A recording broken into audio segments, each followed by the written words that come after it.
Exodus is the second book of Moses, and its name means departure. It records Israel's deliverance from Egypt after 430 years of bondage and reveals God's power to redeem his people and dwell among them. The book divides into three major sections. First section, chapters 1 through 18, are deliverance from Egypt. Second, chapters 19 through 24 is the law at Sinai. Third, chapters 25 through 40 is the tabernacle and God's glory. So Exodus opens with Israel enslaved under Pharaoh. God raises up Moses to deliver them, showing his sovereignty from the very beginning. He turns the Nile River to blood, sends plagues, and judges the gods of Egypt one by one.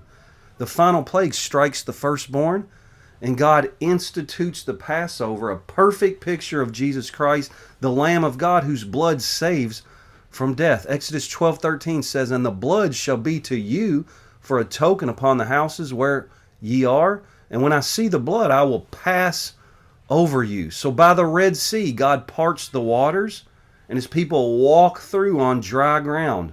When the Egyptians follow, they're destroyed.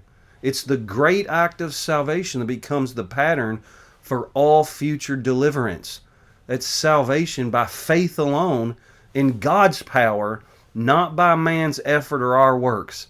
At Mount Sinai, God gives the 10 Commandments, revealing his holiness and showing mankind's need for grace. We need his grace. Exodus 20, verse 1 through 3 says, "And God spake all these words, saying, I am the Lord thy God, which have brought thee out of the land of Egypt, out of the house of bondage. Thou shalt have no other gods before me." So the law could expose sin, but it could never save from it. It pointed to the coming Redeemer. So from chapter 25 onward, God instructs Moses to build the tabernacle. That's a detailed picture of Jesus Christ dwelling among his people, with them. Every part of it, from the mercy seat to the altar, points to Jesus.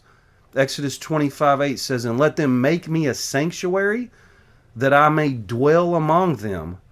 And the book ends with God's glory filling the tabernacle, showing his presence with his redeemed nation. From slavery to worship, that's the story of Exodus. It's not just Israel's deliverance, it's the pattern of every believer's salvation.